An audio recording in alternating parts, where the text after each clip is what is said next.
ನಾಳೆ ಆಗಸ್ಟ್ 12ನೆಯ ತಾರೀಕು ಮಂಗಳವಾರದ ದಿನ ಅಂಗಾರಕ ಸಂಕಷ್ಟಹರ ಚತುರ್ಥಿ ಬಂದಿದೆ. ಈ ಒಂದು ದಿನ ಗಣೇಶನ ಪೂಜೆ ಮಾಡಿ ವ್ರತಾಚರಣೆಯನ್ನ ಮಾಡಿದರೆ ವರ್ಷಪೂರ್ತಿ ಬರುವ ಅಷ್ಟು ಸಂಕಷ್ಟಿಗಳನ್ನು ಆಚರಿಸಿದ ಪುಣ್ಯಫಲ ಪ್ರಾಪ್ತಿಯಾಗುತ್ತೆ. ಈ ದಿನ ಕೆಂಪು ಅಕ್ಷತೆಯಿಂದ ಯಾವ ಕೆಲಸವನ್ನ ಮಾಡಿದರೆ ಭೂಮಿ, ಸ್ವಂತ ಮನೆ, ವಿವಾಹ, ಉದ್ಯೋಗ, ಸಂತಾನ ಭಾಗ್ಯದ ಜೊತೆಗೆ ಪ್ರತಿ ಕೆಲಸದಲ್ಲೂ ಗಣೇಶನ ಅನುಗ್ರಹ ನಿಮ್ಮ ಜೊತೆ ಇರುತ್ತದೆ. ಸಮಸ್ತ ಸಂಕಷ್ಟಿಗಳನ್ನು ಆಚರಿಸಿದ ಫಲ ನೀಡುವಂತಹ ಈ ದಿನ ಮಂಗಳ ಗ್ರಹ ದೋಷ ದೂರವಾಗಲು ಹೇಗೆ ಗಣೇಶನ ಪೂಜಿಸಬೇಕು, ಈ ದಿನದ ವ್ರತಕತೆ ಏನು ಅಂತ ಇವತ್ತಿನ ಈ ವಿಡಿಯೋದಲ್ಲಿ ಸಂಪೂರ್ಣವಾಗಿ ತಿಳಿಸಿಕೊಡ್ತೀವಿ. ಬನ್ನಿ. ಶ್ರಾವಣ ಮಾಸದಲ್ಲಿ ಬರುವ ಈ ಅಂಗಾರಕ ಸಂಕಷ್ಟಿಯ ದಿನದಂದು ಗಣೇಶನನ್ನು ಹೇರಂಬ ಮಹಾಗಣಪತಿ ಎಂಬ ಹೆಸರಿನಿಂದ ಕರೆದು ಗಣಪತಿ ಪೀಠದಲ್ಲಿ ಪೂಜಿಸಲಾಗುತ್ತದೆ. ಸಂಕಷ್ಟಹರ ಚತುರ್ಥಿ ತಿಥಿಯು ಆಗಸ್ಟ್ 12 ಬೆಳಿಗ್ಗೆ 8:40 ಆರಂಭವಾಗಿ ಆಗಸ್ಟ್ 13 ಬುಧವಾರ ಬೆಳಿಗ್ಗೆ 6:35 ಮುಕ್ತಾಯವಾಗುತ್ತೆ. ಮಂಗಳವಾರ ರಾತ್ರಿ ಚಂದ್ರೋದಯ ಸಮಯ ಬಂದು 9:01. ಈ ದಿನ ಓಂ ಹೇರಂಬ ಮಹಾಗಣಪತಿಯೇ ನಮಃ ಎಂದು ಹೇಳುತ್ತಾ ಗಣೇಶನ ಪೂಜೆ ಮಾಡಿಕೊಳ್ಳಬೇಕು. ಆದಷ್ಟು ಈ ದಿನ ಮೌನದಿಂದ ಇರಬೇಕು. ಮೌನವಾಗಿ ಇರಬೇಕು ಅಂದರೆ ಯಾರ ಬಗ್ಗೆಯೂ ಮಾತನಾಡದೆ, ಯಾರಿಗೂ ಕೇಡನ್ನ ಬಯಸದೆ, ಅವರಿವರ ಬಗ್ಗೆ ಯೋಚಿಸದೆ ಸಂಪೂರ್ಣ ಗಣೇಶನ ನಾಮಸ್ಮರಣೆಯಲ್ಲಿಯೇ ದಿನವನ್ನ ಕಳೆಯಬೇಕು. ಆರೋಗ್ಯ ಸರಿಯಿಲ್ಲ ಎನ್ನುವವರು ಆಹಾರವನ್ನು ಸೇವಿಸುತ್ತಾ ಗಣೇಶನ ಪೂಜೆ ಮಾಡಿಕೊಳ್ಳಬಹುದು. ಶಕ್ತಿ ಇದ್ದವರು ಉಪವಾಸವಿದ್ದು ಗಣೇಶನ ಪೂಜೆ ಮಾಡಿಕೊಳ್ಳಬೇಕು. ಈ ದಿನದಂದು ಕೆಂಪು ಬಣ್ಣವನ್ನ ಪಾಲಿಸಬೇಕು. ನಾಳೆ ಬೆಳಿಗ್ಗೆ ಬೇಗ ಎದ್ದು ಸ್ನಾನ ಮಡಿಗಳನ್ನ ಮಾಡಿ ಗಣೇಶನ ಮುಂದೆ ನಿಂತು ಸಂಕಲ್ಪವನ್ನ ಮಾಡಿಕೊಳ್ಳಬೇಕು. ಈ ದಿನ ಅಂಗಾರಕ ಸಂಕಷ್ಟ ಚತುರ್ಥಿಯನ್ನು ನಿನ್ನ ಅನುಗ್ರಹದ ಮೂಲಕ ಆಚರಿಸುತ್ತೇನೆ ಗಣಪ. ಈ ವ್ರತದಲ್ಲಿ ನನಗೆ ಯಾವುದೇ ಅಡೆತಡೆ ಬರಕೂಡದು. ನಿಯಮ ನಿಷ್ಠೆಯಿಂದ ಈ ವ್ರತಾಚರಣೆ ಮಾಡ್ತೀನಿ. ನನ್ನ ಕಷ್ಟ, ದುಃಖ, ಪಾಪ, ಕರ್ಮಗಳು ನಶಿಸಲು ಆಶೀರ್ವದಿಸು ಎಂದು ಬೇಡುತ್ತಾ ಒಂದು ಮುಡುಪನ್ನ ಕಟ್ಟಬೇಕು. ಇಲ್ಲಿಯ ತನಕ ಒಂದು ಸಲವೂ ಸಂಕಷ್ಟಿ ವ್ರತ ಮಾಡಿಲ್ಲ, ಹೊಸದಾಗಿ ಶುರು ಮಾಡಬೇಕು ಅಂತವರು ಕೂಡ ಈ ದಿನದಿಂದಲೇ ಆರಂಭಿಸಬಹುದು. ವರ್ಷದ ಅಷ್ಟು ಸಂಕಷ್ಟಿ ಆಚರಿಸಲು ಸಾಧ್ಯವಾಗೋದಿಲ್ಲ ಎನ್ನುವವರು ಈ ಒಂದು ದಿನ ಆಚರಿಸಿದರೆ ಅಷ್ಟು ಸಂಕಷ್ಟಿ ಆಚರಿಸಿದ ಫಲ ಪ್ರಾಪ್ತಿಯಾಗುತ್ತೆ. ಮುಡುಪನ್ನ ಹೇಗೆ ಕಟ್ಟಬೇಕು ಅಂತ ನೋಡೋದಾದ್ರೆ, ಒಂದು ಕೆಂಪು ಬಣ್ಣದ ಬಟ್ಟೆಗೆ ಅರಿಶಿಣ, ಕುಂಕುಮ ಹಚ್ಚಿ ನಿಮ್ಮ ಎರಡೂ ಕೈನಿಂದ 3 ಇಡಿ ಅಕ್ಕಿಯನ್ನ ಹಾಕಬೇಕು.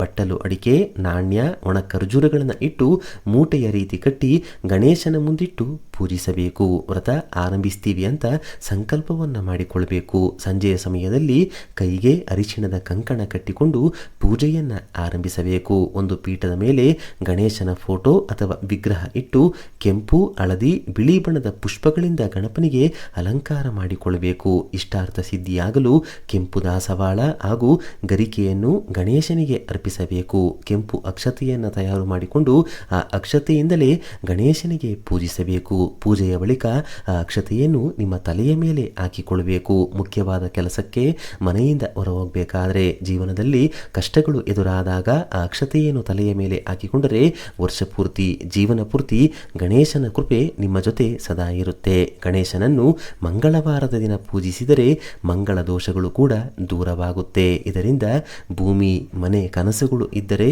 ಶೀಘ್ರವಾಗಿ ನೆರವೇರುತ್ತವೆ. ಮನೆ ಕಟ್ಟಿಸಿ ಅರ್ಧಕ್ಕೆ ನಿಂತಿದ್ದರೆ, ಮನೆ ಕಟ್ಟಿಸಲು ಶಕ್ತಿ ಇಲ್ಲ, ಆಸೆ ಇದೆ ಅಂದರೆ, ನಾನಾ ಅಡೆತಡೆಗಳು ಸ್ವಂತ ಭೂಮಿ ಅಥವಾ ಮನೆ ಕನಸಿಗೆ ಇದೆ ಅಂದರೆ ಈ ದಿನ ಗಣೇಶನನ್ನು ಮರೆಯದೆ ಪೂಜಿಸಬೇಕು. ಗಣೇಶನ ಮುಂದೆ 5 ಬತ್ತಿಗಳನ್ನು ದೀಪಕ್ಕೆ ಹಾಕಿ ಕೊಬ್ಬರಿ ಎಣ್ಣೆ ಅಥವಾ ತುಪ್ಪವನ್ನು ಹಾಕಿ ದೀಪಾರಾಧನೆಯನ್ನ ಮಾಡಿಕೊಳ್ಳಬೇಕು. ಗಂ ಕ್ಷಿಪ್ರ ಪ್ರಸಾದನಾಯ ನಮಃ ಹಾಗೂ ಓಂ ಗೂಂ ಹೇರಂಬಾಯ ನಮಃ ಎಂದು 11 ಬಾರಿ ಹೇಳುತ್ತಾ ಗಣೇಶನ ಪೂಜೆ ಮಾಡಿಕೊಳ್ಳಬೇಕು. ಗಣೇಶನ ಪ್ರೀತಿಗೋಸ್ಕರ ಮೋದಕ ಹಾಗೂ ನಿಮಗೆ ತಿಳಿದ ಯಾವುದೇ ಸಿಹಿಯನ್ನು ಮಾಡಿ ಪ್ರೀತಿ ಭಕ್ತಿಯಿಂದ ಗಣಪನಿಗೆ ಅರ್ಪಿಸಬೇಕು. ನಿಮ್ಮ ಕಷ್ಟಗಳನ್ನು ಗಣೇಶನೇ ನಿಮ್ಮ ಸ್ವಂತ ಸ್ನೇಹಿತನಂತೆ ಮಾತನಾಡಿಸಿ ಹೇಳಿಕೊಳ್ಳಬೇಕು. ಚಂದ್ರೋದಯ ಸಮಯದಲ್ಲಿ ಗಣಪನಿಗೆ ಹಾಗೂ ಚಂದ್ರದೇವನಿಗೆ ಅರ್ಘ್ಯವನ್ನ ನೀಡಬೇಕು. ಮರುದಿನ ಬೆಳಿಗ್ಗೆ ಮುಡುಪನ್ನ ತೆಗೆದು ಅದರಲ್ಲಿ ಹಾಕಿದ್ದ ಅಕ್ಕಿಯಿಂದ ಸಿಹಿ ಮಾಡಿ ಅಕ್ಕಪಕ್ಕದ ಮನೆಯವರಿಗೆ ಹಂಚಿ ನೀವು ಕೂಡ ಸ್ವೀಕರಿಸಬೇಕು.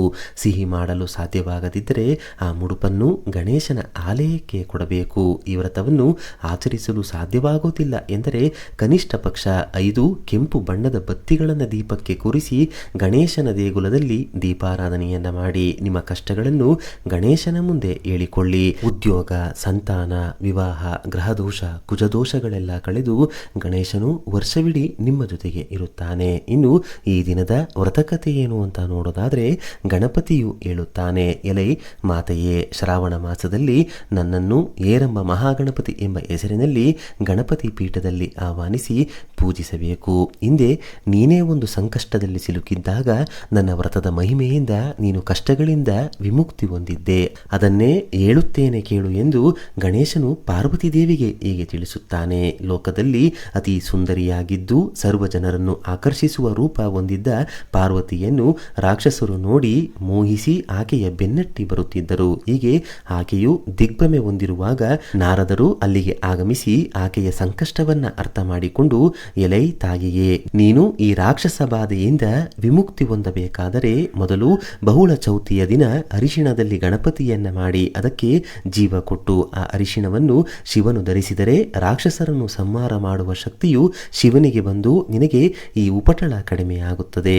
ದೇವಿಯು ನಾರದರ ವಚನದಂತೆ ಅರಿಶಿಣದಲ್ಲಿ ಗಣಪತಿಯ ಮೂರ್ತಿ ಮಾಡಿಸಿ ಪೂಜಿಸಿ ನೈವೇದ್ಯಾದಿಗಳನ್ನು ಮಾಡಿ ಆರಾಧಿಸಿದ ಮೇಲೆ ನಾರದರ ಆದೇಶದಂತೆ ಅರಿಶಿಣದ ಬೊಂಬೆಯನ್ನು ಶಿವನಿಗೆ ನೀಡುತ್ತಾಳೆ.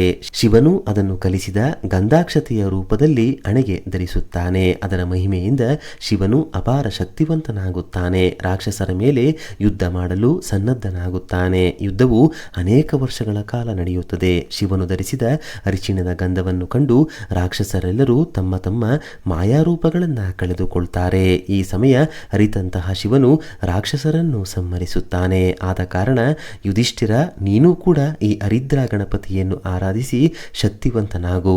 ಆ ಗಣಪತಿಯ ಮಹಿಮೆಯಿಂದ ನೀನು ಜಯಶಾಲಿಯಾಗಿ ನಿನ್ನ ರಾಜ್ಯವನ್ನ ನೀನು ಪಡೆಯುವೆ ಎಂದು ಶ್ರೀ ಕೃಷ್ಣನೇ ನಿಂತು ಯುಧಿಷ್ಠಿರನಿಗೆ ಗಣಪತಿಯ ಪೂಜೆ ಮಾಡಿಸಿ ಅವರಿಗೆ ಕ್ಷೇಮ ಉಂಟಾಗಲೆಂದು ಅರಸಿದನು. ಇಲ್ಲಿಗೆ ಶ್ರೀ ಕೃಷ್ಣ ಯುಧಿಷ್ಠಿರ ಸಂವಾದದ ಸಂಕಷ್ಟಹರ ಹೇರಂಬ ಮಹಾಗಣಪತಿಯ ಶ್ರಾವಣ ಮಾಸದ ಕಥಾ ಮಹಿಮೆಯು ಸಂಪೂರ್ಣವಾಗುತ್ತೆ. ಈ ಮಾಹಿತಿ ನಿಮಗೆ ಇಷ್ಟವಾದರೆ ತಪ್ಪದೆ ಜೈ ಮಹಾಗಣಪತಿ ಅಂತ ಬರೆದು ಈ ವಿಡಿಯೋನ ಪ್ರತಿಯೊಬ್ಬರಿಗೂ ಶೇರ್ ಮಾಡಿ. ಮುಂದಿನ ಬಾರಿ ಮತ್ತೊಂದು ವಿಶೇಷ ದೈವ ಮಾಹಿತಿಯೊಂದಿಗೆ ನಮ್ಮ ದೇಗುಲ ದರ್ಶನ ಕರ್ನಾಟಕ ಚಾನಲ್ ಮೂಲಕ ಭೇಟಿಯಾಗೋಣ. ಧನ್ಯವಾದ ಸ್ನೇಹಿತರೆ.